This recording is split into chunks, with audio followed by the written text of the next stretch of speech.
नमस्कार, आप देख रहे हैं एफएम न्यूज। मैं हूं आपके साथ वैष्णो सोनी। वक्त हो चुका है उत्तराखंड बुलेटिन का। शुरुआत करेंगे खबरों के सिलसिले के, लेकिन उससे पहले आपको सीधे लिए चलते हैं देहरादून, जहां पर स्वर्गीय उमेश अग्रवाल जी की 66वीं जयंती मनाई जा रही है। ऐसे में मातृपितृ भक्ति दिवस कार्यक्रम का आयोजन हुआ है, जहां पर सीएम पुष्कर सिंह धामी पहुंचे हैं और सीएम पुष्कर सिंह धामी का संबोधन चल रहा है। क्या कुछ कह रहे हैं अपने संबोधन में, सुनिए।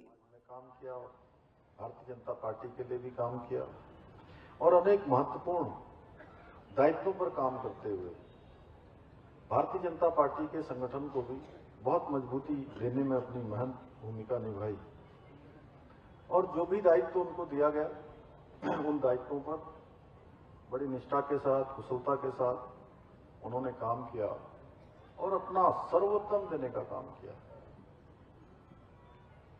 और उसी के कारण से वो जहां विभिन्न जैसे गढ़वाल मंडल विक्रम जैसे अहम दायित्व पर भी उन्होंने काम किया, उसके अध्यक्ष के नाते भी काम किया और इसमें रहते हुए भी उन्होंने हमेशा अपने दायित्व को, समाज सेवा को, संगठन सेवा को हमेशा प्राथमिकता देने का काम किया और एक प्रखर व्यापारी नेता के रूप में पूरे राज्य में भी और देश में भी उनकी एक अलग पहचान थी।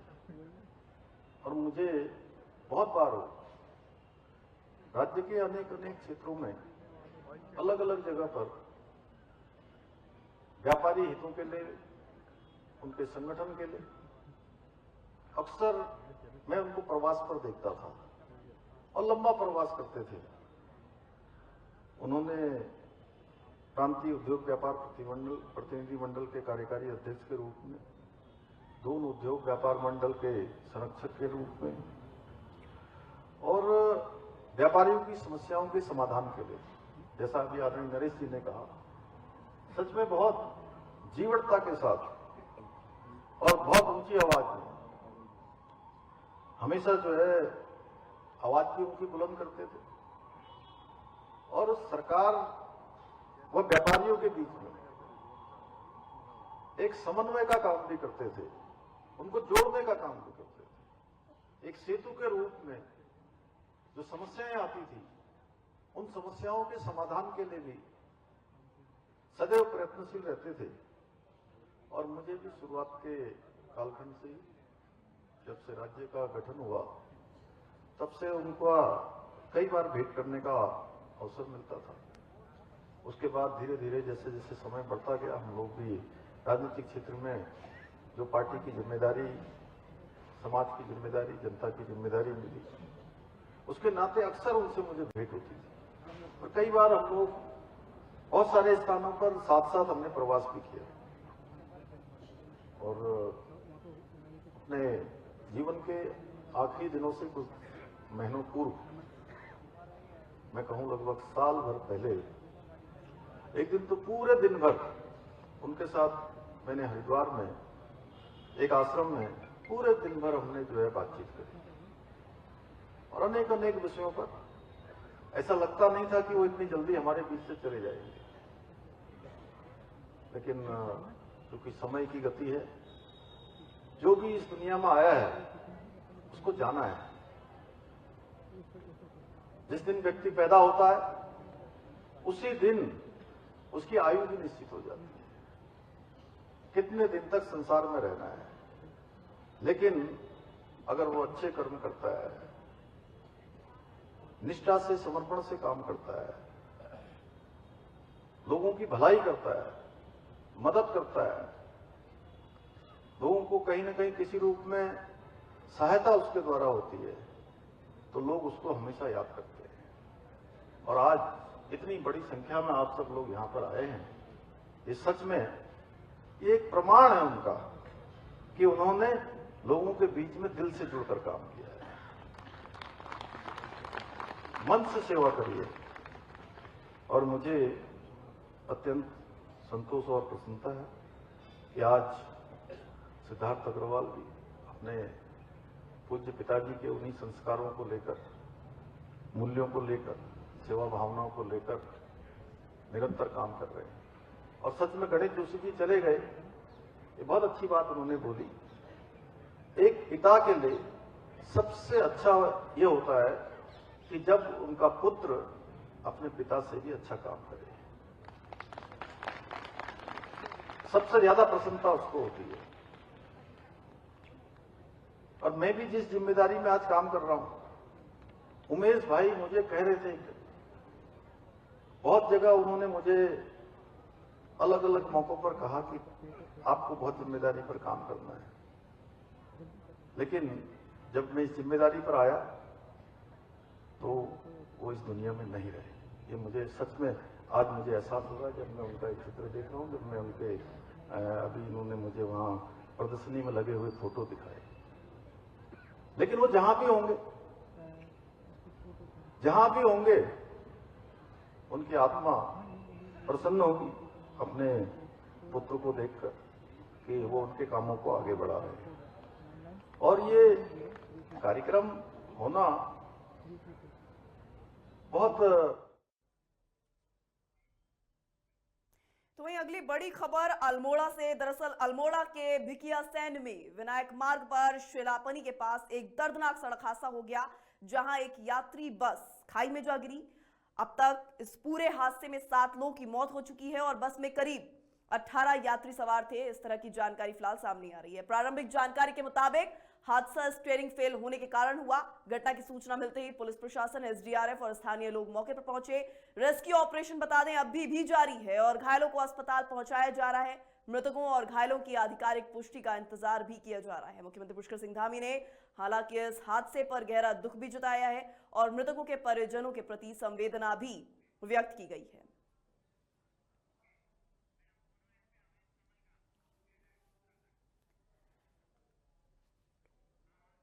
तो वहीं इसी खबर पर ज्यादा जानकारी के लिए हमारे साथ जुड़ रहे हैं उत्तराखंड से हमारे bureau chief state head Avnindra Kamal. Avnindra, इस पूरे हादसे में जानकारी सामने आ रही है, 7 लोगों की जान चली गई है। फिलहाल अभी रेस्क्यू ऑपरेशन चल रहा है, किस तरीके से रेस्क्यू ऑपरेशन चल रहा है, क्या कुछ अपडेट सामने आ रहा है अवनिंद्र? देखिए, इसमें बस में कुल 17-18 लोग थे, जिसमें शुरू में ये हुआ कि 7 लोगों की मौत हो गई, लेकिन अभी तक केवल 5 लोगों की मौत की पुष्टि हुई है। और जो ये हादसा हुआ तत्काल पुलिस को सूचित किया गया है और एसडीआरएफ की टीम और मौके पर जो लोग थे वो सब इकट्ठा हो गए और रेस्क्यू ऑपरेशन अभी चल रहा है। क्योंकि बस बहुत गहरी खाई में गिरी है और ड्राइवर ने संतुलन खो दिया था, अभी तक यही बात सामने आ रही है। और जो घायल है उनको मामूली घायल है, उनको निकटवर्ती अस्पताल में दाखिल कराया गया। बाकी और लोगों को हायर सेंटर रेफर कर दिया है। मुख्यमंत्री खुद इस हादसे पर जो है नजर बनाए हुए हैं, उन्होंने मृतकों के प्रति संवेदना व्यक्त की है। हालांकि अभी घायलों को मुआवजा वगैरह देने की घोषणा नहीं की गई है, लेकिन बाकी सरकारी स्तर पर जितनी मतलब फौरी तौर पर जो भी कार्रवाई की जानी चाहिए वो की जा रही है। जी, ऐसे में 7 लोगों की जान जाने की जानकारी इसमें सामने आ रही है। क्या ये मौत का आंकड़ा भी 7 तक ही सीमित है या बड़ा है? कितने लोगों के घायल होने की जानकारी आ रही है, किसको लेकर कोई अपडेट? देखिए, कुछ लोग गंभीर घायल हैं तो मौत का आंकड़ा बढ़ भी सकता है। फिलहाल अभी तक प्रशासन ने केवल 5 लोगों की मौत की पुष्टि की है। जी, ऐसे में अगर बस चालक की बात करें तो बस चालक की क्या कुछ स्थिति बताई जा रही है? देखिए, बस जो भी लोग जिन हादसे में जो लोग मरे हैं अभी उनकी मतलब शिनाख्त पूरी तरह से नहीं हो पाई है। ड्राइवर जिंदा है या मर चुका है, इसके बारे में भी प्रशासन ने कुछ स्पष्ट जानकारी नहीं दी है। देखने वाली बात होगी क्या कुछ निकलकर इसमें सामने आता है, क्या कुछ जानकारी सामने आती है। बहरहाल तमाम जानकारी आपने साझा की, इसके लिए आपका बहुत बहुत शुक्रिया अवनिंद्र। बात करेंगे अगली खबर की, लेकिन फिलहाल वक्त हो चुका है एक छोटे से ब्रेक का। ब्रेक के बाद जारी रखेंगे अन्य खबरों के सिलसिले को। तब तक के लिए बने रहिए हमारे साथ और देखते रहिए एफएम न्यूज।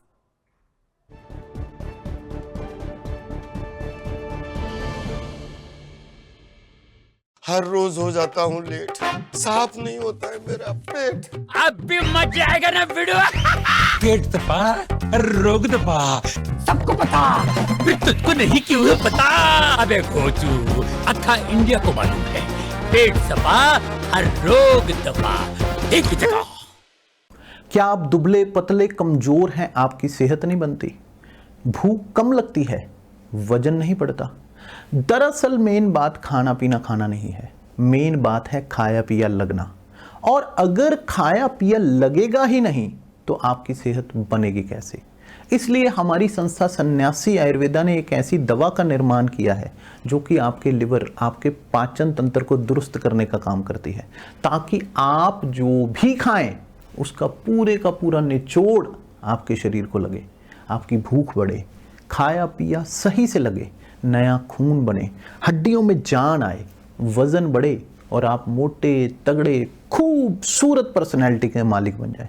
सिर्फ 655 रुपए की पूरे 1 महीने की दवा होती है और आप इसे घर बैठे 011-45454545 पर फ़ोन करके दवा मंगवा सकते हैं।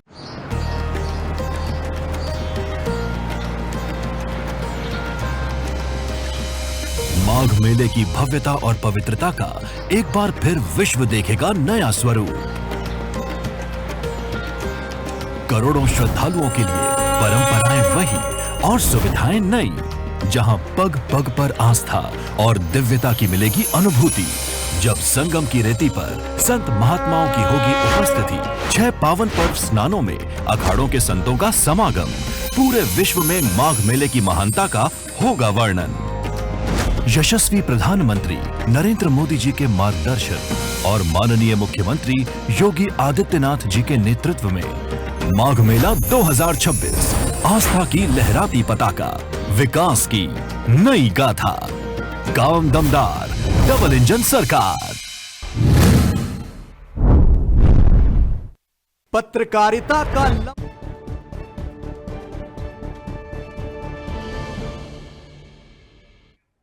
ब्रेक के बाद आप सभी का एक बार फिर से बहुत बहुत स्वागत है। चलिए रुक करते हैं अगली खबर का।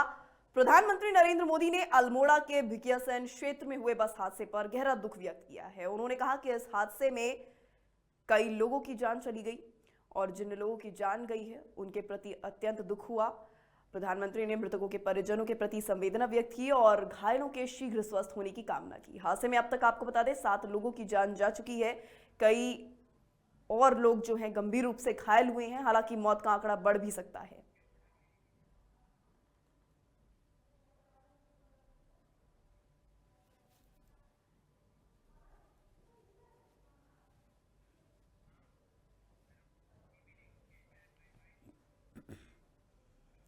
तो वहीं उत्तराखंड के सीएम पुष्कर सिंह धामी ने नए साल के जश्न को लेकर अधिकारियों के साथ बैठक की। सीएम धामी ने कहा कि बड़ी संख्या में पर्यटक राज्य में आए हैं, इसलिए उनकी सुविधा और सुरक्षा का पूरा ध्यान रखा जाए।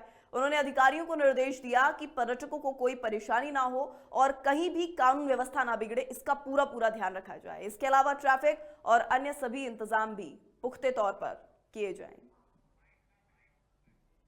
जो हमारे टूरिस्ट डेस्टिनेशन है और हमारे सभी प्रमुख शहर हैं, उन शहरों में बड़ी संख्या में पूरे देश भर के सैलानी आते हैं, पर्यटक आते हैं, टूरिस्ट आते हैं।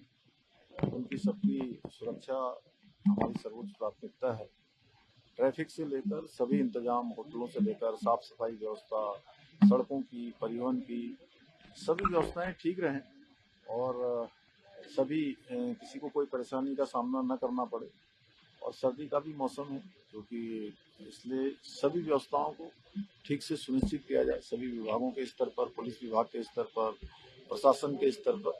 तो सभी इंतजामों की जो एक बार समीक्षा भी हुई है, सभी इंतजाम अच्छे किए गए हैं और जो कुछ इंतजाम और होने हैं आज और कल में वो भी हो जाएंगे।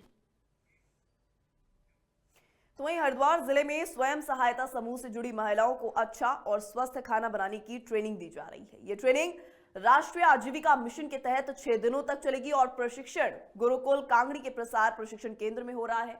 इस कार्यक्रम का उद्घाटन मुख्य विकास अधिकारी डॉक्टर ललित नारायण मिश्र ने किया।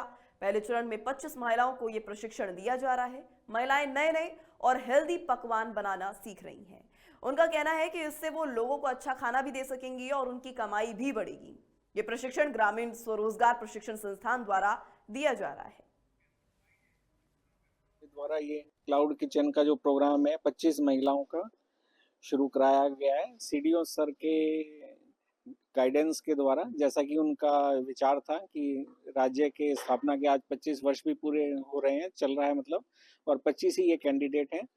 उनका विजन है कि भाई जितने भी यहाँ फैक्ट्री वर्कर्स हैं सबको घर का खाना मिले, और बहुत अच्छी सोच के साथ। और एपीडी मैडम हमारी नलिनी गिलियाड मैडम जी का भी यही वो था, उसके द्वारा हमने ये प्रोग्राम शुरू करवाया है। मेरे को प्रशिक्षण के लिए बुलाया गया था। मैं होटल मैनेजमेंट पास आउट हूँ और क्लाउड किचन एक बहुत अच्छा कार्यक्रम है जो हमारी सरकार स्टार्ट कर रही है। इसमें स्वयं जो है रोजगार पैदा होगा और इसमें बहुत बड़ी इन्वेस्टमेंट नहीं होती है किसी भी। आप घर से ही खाने का सप्लाई कर सकते हैं। सिर्फ जो बेसिक चीज़ों पे देखिए, खाना ये लोग अच्छा बनाते हैं, महिलाएं। मैं तो होटल मैनेजमेंट करे हुए 15 साल हो गया है। मैंने शायद किचन में गए हुए मेरे को 15 साल हुए होंगे, पर ये लोग तो रोज जा रहे हैं। लेकिन जो पॉइंट जैसे थे, जैसे फूड कॉस्ट एक बहुत बड़ा पॉइंट है जो इन्हें नहीं पता। अब पता चला एक पोर्शन बेचना है और बन गया 10 पोर्शन, तो wastage control, food portioning, climate control के हिसाब से हमारा क्या कस्टम्स कहते हैं, उस हिसाब से इनको ट्रेन। तो वहीं साल के अंत के साथ उत्तराखंड का मौसम शीतलहर के बीच सुहावना हो गया है। मौसम वैज्ञानिकों के मुताबिक 30 दिसंबर को चमोली, पिथौरागढ़ और उत्तरकाशी में बर्फबारी होने के आसार हैं।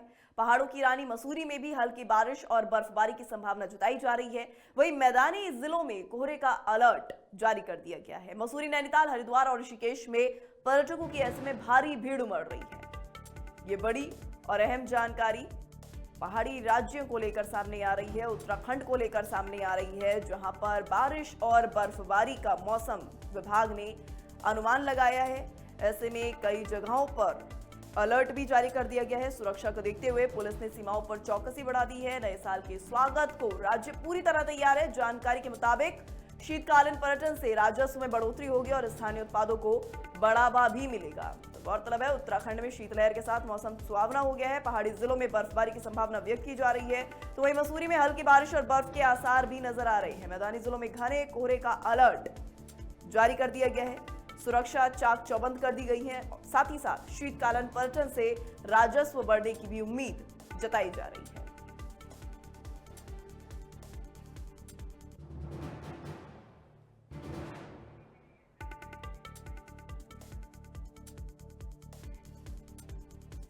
तो वहीं रुड़की के गादरौना गांव में जन जन की सरकार, जन जन के द्वार कार्यक्रम का आयोजन हुआ।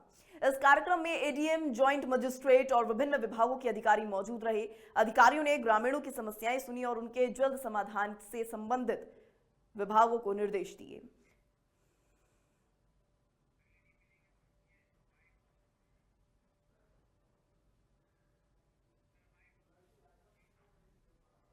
तो वहीं हरिद्वार में जंगली जानवरों का रिहायशी इलाकों में आना लगातार जारी है। देर रात जगजीतपुर के एसएम पब्लिक स्कूल पुलिया के पास हाथी ने जमकर उत्पात मचाया। झुंड में बिछड़ने के बाद हाथी ने एक बिल्डिंग का गेट तोड़ दिया और भीतर घुस गया।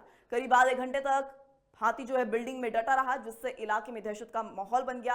सूचना मिलने पर वन विभाग की टीम भी मौके पर पहुंची और भीड़ को किस तरह से वहां से तितर-बितर किया। काफी मशक्कत के बाद हाथी बिल्डिंग से बाहर निकला और जंगल की तरफ वापस लौट गया। इस घटना में फिलहाल किसी के हताहत होने की सूचना नहीं आई है।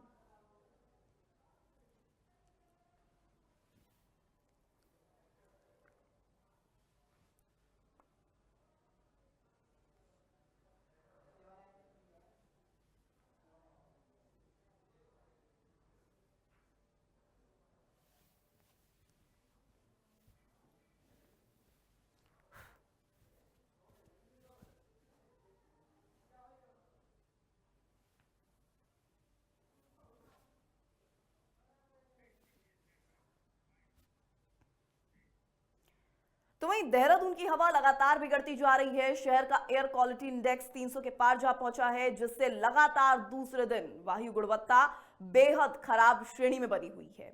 बढ़ते प्रदूषण के कारण शहर घनी धुंध और कोहरे की चपेट में है, जिससे विजिबिलिटी काफी हद तक कम हो गई है। विशेषज्ञों के मुताबिक यह स्थिति स्वास्थ्य के लिए गंभीर खतरा पैदा कर रही है। खासतौर पर दमा, सांस और हृदय रोगियों, बुजुर्गों और बच्चों को ज्यादा सावधानी बरतने की जरूरत है।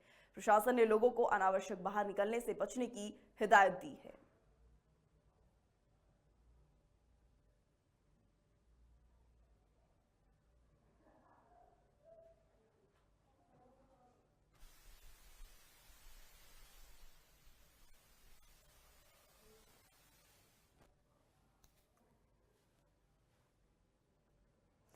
तो वहीं उत्तराखंड में छात्र एंजल चकमा की हत्या के मामले में मुख्य आरोपी यज्ञराज की तलाशी जारी है। नेपाल में पुलिस उसको पकड़ने की कोशिश कर रही है। यज्ञराज के ऊपर आपको बताएं 25,000 रुपए का इनाम घोषित किया गया है। मामले में अब तक 5 आरोपियों की गिरफ्तारी हो चुकी है और जांच में हत्या और SC/ST एक्ट की धाराओं में मुकदमा जो है दर्ज किया गया है। मुख्यमंत्री पुष्कर सिंह धामी ने इस घटना पर गहरा दुख भी व्यक्त किया है और मृतक के पिता से भी फोन पर बातचीत कर संवेदना व्यक्त की है। प्रशासन और पुलिस आरोपियों की गिरफ्तारी के लिए पूरी तैयारी में नजर आ रही है।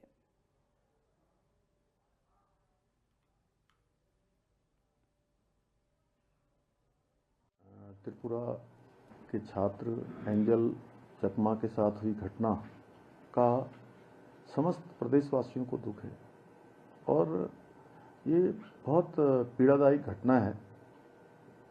मैं कहूँगा कि बहुत दुर्भाग्यपूर्ण है। घटना में शामिल 6 में से 5 अभियुक्तों को गिरफ्तार किया जा चुका है। 6वें अभियुक्त को भी गिरफ्तार करने के लिए संपूर्ण प्रयास जारी हैं और जल्दी ही सभी अभियुक्त सलाखों के पीछे होंगे। हम एंजल चकमा के पिताजी के भी संपर्क में हैं और साथ ही त्रिपुरा के मुख्यमंत्री आदरणीय डॉक्टर मानिक साह जी के साथ भी मैं लगातार संपर्क में हूं और हम लोगों की लगातार वार्ता भी हो रही है। पीड़ित परिवार को हमारे द्वारा आर्थिक सहायता भी जिला प्रशासन के माध्यम से उपलब्ध कराई जा रही है। दोषियों की गिरफ्तारी के साथ ही प्रभावी पैरवी भी हम सुनिश्चित करेंगे ताकि दोषियों को कठोर से कठोर सजा दिलाई जा सके। तो फिलहाल उत्तराखंड के इस बुलेटिन में इतना ही। इस तरह की खबरों के लिए बने रहिए हमारे साथ और देखते रहिए FM न्यूज़। धन्यवाद।